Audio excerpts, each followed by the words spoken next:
Bueno, pues muchas gracias, Cristian. Ahora el siguiente ponente es el representante o responsable del área de Medio Ambiente y Urbanismo de la Federación de Asociaciones y Barrios de Zaragoza.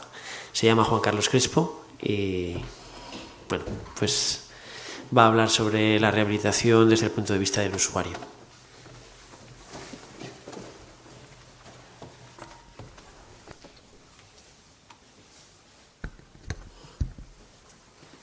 Hola, buenas tardes.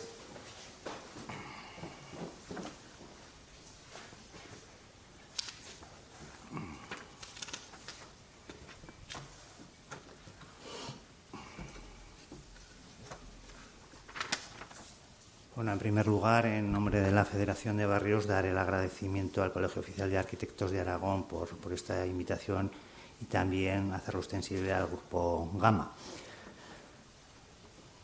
Empezaremos por, como aparecía en el programa, como aparecía en nuestra intervención, que aparecía como la rehabilitación desde el punto de vista del usuario.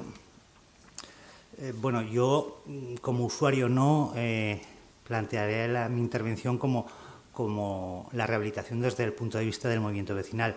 Usuarios hay muchos, entonces sobre los principios y la filosofía del movimiento vecinal pues expondré mi intervención de cómo vemos la rehabilitación. Hay gente ya entrada en años, hay otros que son más jóvenes, entonces para explicar de dónde surge el movimiento vecinal me permitiré un minuto o dos para poner antecedentes, sobre todo para las personas más jóvenes que a lo mejor no conocen un poco la trayectoria y que guarda relación con lo que posteriormente explicaré de nuestras posturas. El movimiento vecinal surge a finales de los años 60, en plena dictadura franquista. De hecho, antes de que se constituyesen como tales asociaciones de vecinos, a través de un subterfugio legal, se constituyeron las asociaciones de cabezas de familia. Así era como surgieron las primeras asociaciones. En Zaragoza hemos cumplido más de 40 años de movimiento vecinal. Inicialmente, ¿cuáles eran los objetivos de este movimiento? Pues eran fundamental, muchos tenían que ver con el tema urbanístico y de servicios a la ciudadanía. Pues, por ejemplo, el cubrimiento de acequias.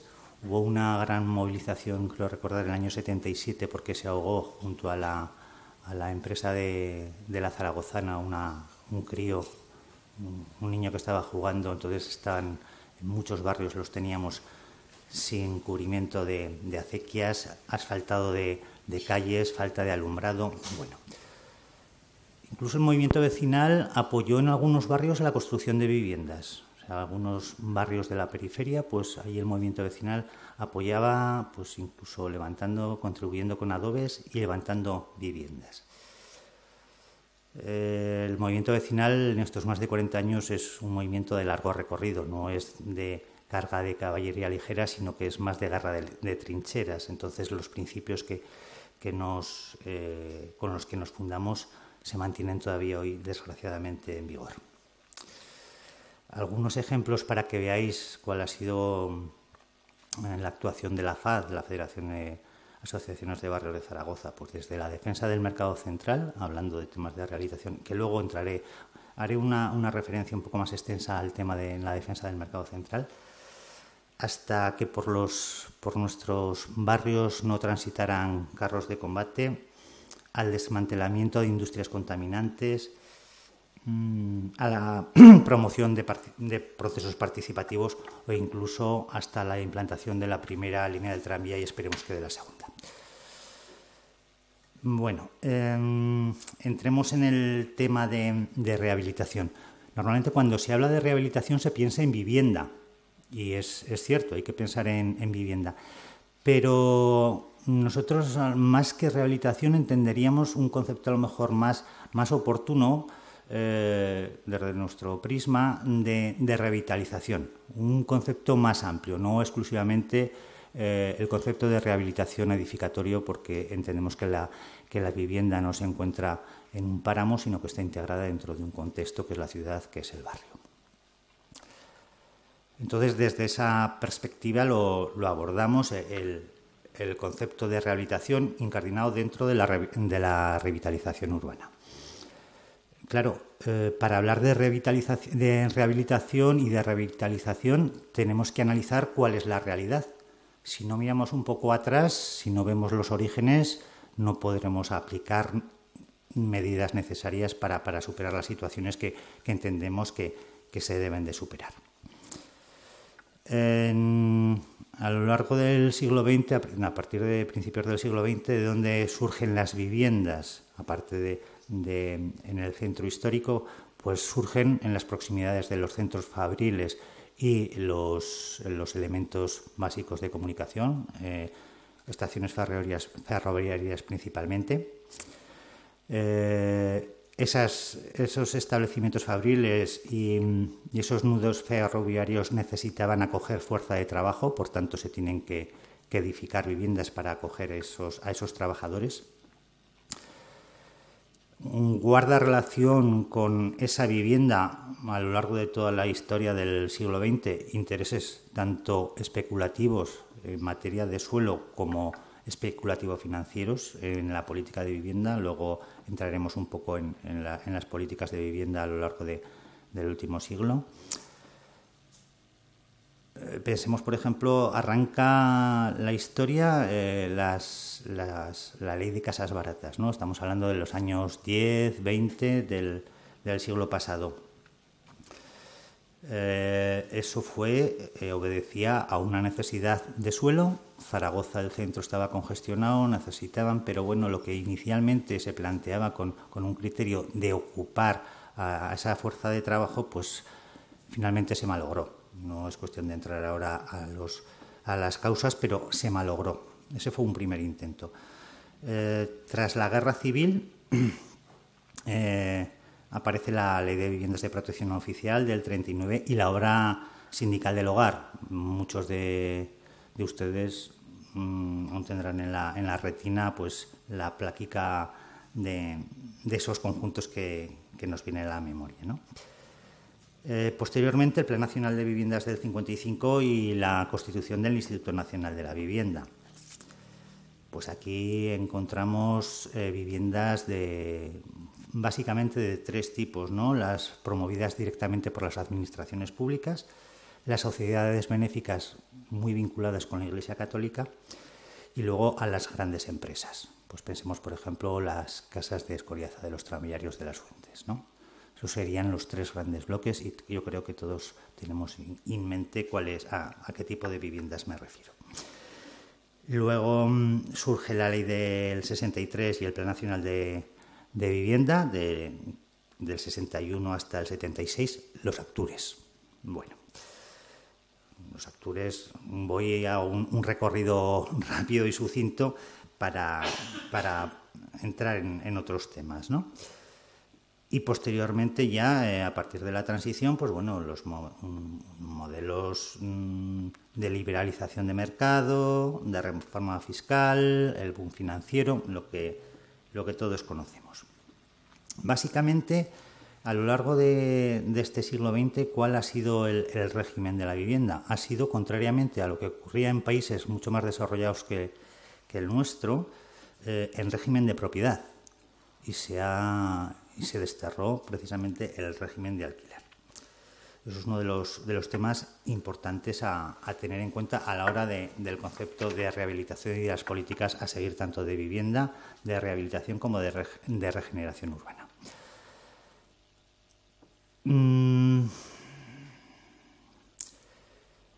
En Zaragoza existen actualmente los barrios tradicionales que, a raíz de estos planes de vivienda, fundamentalmente años 50, años 60, el boom, se edificaron con una falta de rigor en relación al planeamiento. Se edificaba sin ningún criterio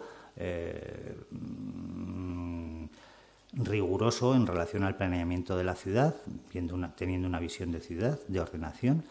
Y por otra parte, las calidades de este tipo de viviendas pues bueno, dejaban bastante que desear, tanto en los diferentes estándares. Ante esas políticas, bueno, pues nos encontramos con los barrios tradicionales consolidados, los de siempre, los del Picarral, los de Delicias, los de San José, los de Las Fuentes, los de Torrero, que a lo largo de los años, pues bueno, esas viviendas que han surgido en los años 50, años 60, pues han experimentado un proceso de degradación.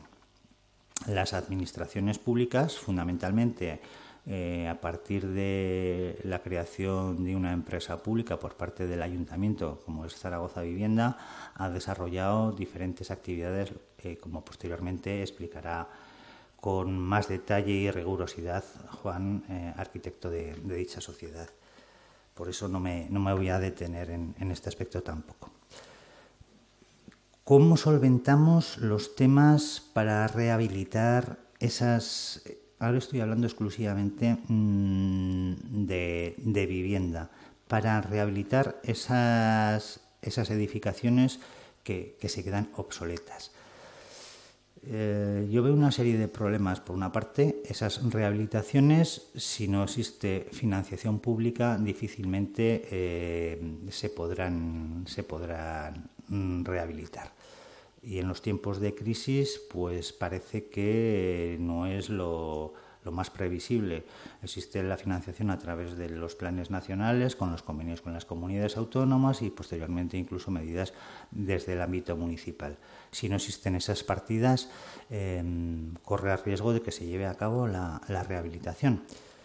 Pero luego pondré en el otro fiel de la balanza otros aspectos. Luego, importante también, estas viviendas, pensemos en una vivienda del Picarral, en Balsas de Euroviejo, o el grupo Agustín Jericó en San José. Normalmente los propietarios son personas de edad avanzada, o bien, si han fallecido, a lo mejor los descendientes pues lo tienen en un régimen de alquiler, en muchos casos con personas de nacionalidad diferente a la española, con ingresos más reducidos, donde puede haber incluso riesgos de pisos pátera. Bueno, cualquier tipo de rehabilitación de estas viviendas se encuentran con un problema que es la estructura del régimen de la propiedad horizontal. ¿Cómo nos vamos a poner de acuerdo con tantos propietarios? Anteriormente, la anterior intervención hablaba de las comunidades de propietarios, ¿no? Cuando se juntan en el patio y dicen, pues es que yo no pago el ascensor. Pues imagínense el tema de una rehabilitación integral de un edificio. Entiendo que ese es un punto problemático. Hemos apuntado uno, el tema financiero, de financiación, el tema de la estructura de la propiedad horizontal, y un tercero, el de la regeneración del barrio. Si no van aparejadas las inversiones de edificación con las inversiones correspondientes al entramado urbano, difícilmente los propietarios acometerán esas inversiones. ¿Para qué voy a invertir mi dinero en algo que no se me va a revalorizar? Si aquí vienen, entrecomillado, entiéndaseme, ciudadanos de segunda. No me interesa, ahí lo dejo. Por tanto, entendemos desde el movimiento vecinal que la rehabilitación edificatoria va aparejada con la regeneración y la revitalización urbana, con intervenciones en las áreas públicas. Ahí precisaría una transformación, tanto en aspectos relacionados con la movilidad, con el tema de estacionamientos, con el tema de zonas verdes, etcétera, etcétera.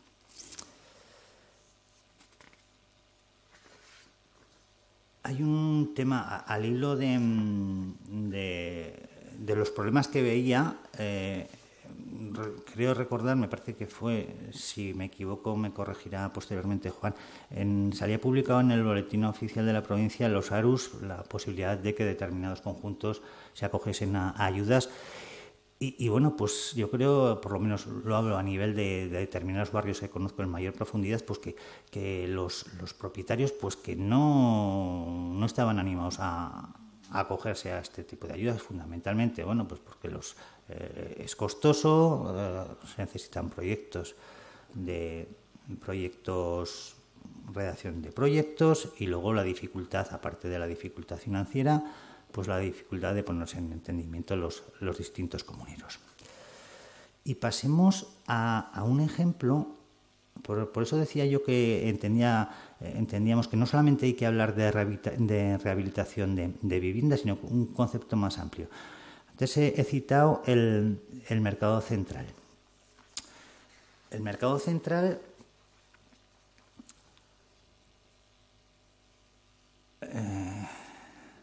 es de 1903. Félix Navarro redacta el proyecto, 3.500 metros cuadrados. Bueno, pues en los años 50 y 60, Plan Yarza y demás, bueno, pues se plantea la posibilidad de su desaparición. Pero sobre todo es en los años 70 cuando se libra la batalla más dura. Estaba la guerra, los mayores, los que pintan canas, recordarán la vía imperial versus mercado central, ¿no? Existían pues distintos intereses, fundamentalmente especulativos, ¿no? Pero bueno, el movimiento vecinal planteó que no, que había que salvar el mercado. Se llegaron a recoger 30.000 firmas. Yo lo recuerdo, era joven, pero ya estaba en aquellas movidas y se consiguió parar, aunque costó mucho, pues se consiguió parar, que pasase la piqueta y bueno, pues que fuese César Augustería Imperial una gran avenida. ¿Qué es lo que se planteaba? Pues bueno, pues una serie de catalogaciones, ¿no? Pues en el año 82, Monumento Nacional, y en el 2001, bien de interés cultural. ¿Qué es lo que en definitiva planteábamos? Planteábamos la rehabilitación. No estamos hablando de un edificio, no estamos hablando de una vivienda, estamos hablando de un edificio que es algo más, es algo que es un elemento clave para un barrio como es el Casco Viejo. Podíamos haber optado por otra política. El movimiento vecinal lo tuvo claro, hay que mantenerlo. Es una seña de identidad y la tenemos que mantener. Y frente a la piqueta y nuevas edificaciones, no, lo mantenemos. Pasan los años. Estamos en 2015 y ahora se nos plantean otros retos. He hablado del mercado central, 2015. Nuevas superficies. Estos días está bastante de moda en los medios de comunicación, pues que si a través de un plan especial se abre la espita de nuevas superficies en el término municipal de Zaragoza, concretamente Picolín, con un gran centro de outlets. Bueno, pues ahí está también el movimiento vecinal. El movimiento vecinal plantea que no hay que abrir cosas nuevas. Es lo mismo que el mercado central. ¿Cuál es? El comercio de proximidad es lo que apoyamos. Apoyamos la rehabilitación de esas tiendas, donde está el tejido que están en el barrio consolidado. ¿Para qué queremos extender más la ciudad? Estamos a favor de una moratoria. De hecho, en el último pleno, el último pleno municipal intervino la Federación de Barrios a favor de dicha moratoria. Jurídicamente es viable, existen sentencias del Tribunal Supremo que así lo avalan, existen informes del Parlamento Europeo.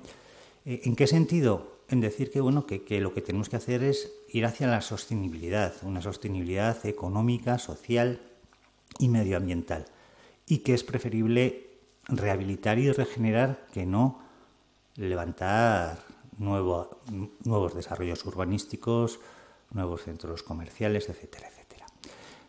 ¿Eso a qué obedece? Pues claro, el suelo es el paradigma. Un señor constructor, un señor arquitecto, pues podrá obtener el beneficio industrial correspondiente, pero claro, donde está el meollo de la cuestión es en el pelotazo del suelo y durante muchos años en el tema de los intereses financieros. Por tanto, Entendemos que tenemos que apostar por esa rehabilitación y esa regeneración de la ciudad consolidada, no extendernos más. Eso va acorde con un determinado modelo de ciudad, el modelo de ciudad mediterránea. Bueno, no voy a explicarlo porque todos sabemos de qué estamos hablando, ¿no? Y fundamentalmente tres parámetros que tienen que apoyar la rehabilitación edificatoria y la regeneración de los barrios, que son básicos: la regeneración, la sostenibilidad económica. La rehabilitación genera más puestos de empleo que los nuevos desarrollos urbanísticos. Desde el punto de vista medioambiental, entendemos que muchos arcosures pues conducen a lo que tenemos en París, la cumbre del clima. Llega un momento en que, pues que esto ya no es sostenible. Entonces entendemos que la rehabilitación sí que es sostenible, extender la ciudad, ¿no? Y por otra parte, la cohesión social, rehabilitación y regeneración. ¿Por qué? No queremos que haya barrios de primera y de segunda. Creemos que la ciudad tiene que ser compleja, que tiene que haber multiplicidad de usos, distintas clases sociales a lo largo de los distintos ámbitos territoriales. Y la forma mejor que entendemos es esa revitalización y esa regeneración urbana. Y que no haya, por supuesto, exclusión social o residencial. Y como no sé a qué hora he subido, no sé si me he pasado o me he quedado corto. Sí, o sea, ¿queréis? ¿Me puedo extender un poco? Como queráis. Vale.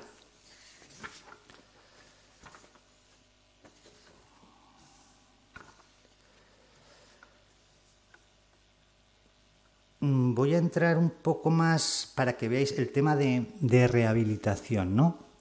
De rehabilitación y regeneración. En el tema de comercio, imagino que aquí en estas jornadas, a las cuales no he podido asistir como me hubiese gustado, se habrá hablado en gran medida sobre el tema de vivienda, entiendo yo. Pero vamos a dar ese paso que además lo ha comentado el anterior interviniente sobre el comercio, ¿no? Se habla de las grandes superficies. Pues bueno, pues como podría ser los grandes desarrollos urbanísticos frente a la rehabilitación y la regeneración. Hay un estudio, vamos a ver dónde lo tengo.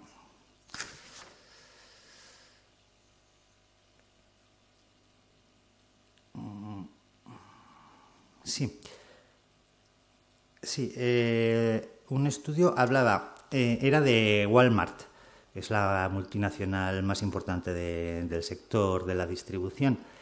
Y un estudio específico sobre Walmart hablaban que por cada puesto creado por la compañía se destruían en el pequeño comercio 1,4 puestos de trabajo. Entonces, claro, ya estamos. Rehabilitación, mantener, regenerar el pequeño comercio, el comercio de proximidad, o vamos allende los mares. Otro tema, el tema de los retornos. Este era un estudio de Amigos de la Tierra. Cuantificaba el retorno al municipio de lo que generaba el pequeño comercio en el 50%. Las grandes superficies y cadenas estaba establecido en un 5%. Pues lo mismo puede ser extensible el tema de, tanto estoy hablando del pequeño comercio, igual podría establecerse al aspecto edificatorio. Entendemos que lo mismo que no tiene que haber, que tiene que aprobarse una moratoria de las grandes superficies, entendemos que tiene que haber una paralización de nuevos desarrollos urbanísticos, porque es eso. Hay una canción que dice: no hay cama para tanta gente. Una canción puertorriqueña. del Gran Combo. Dice, no hay cama para tanta gente. Pues es verdad, no hay cama para tanta gente. Entonces entendemos que lo que hace las políticas de rehabilitación y de regeneración es que haya cama para toda la gente. Gracias.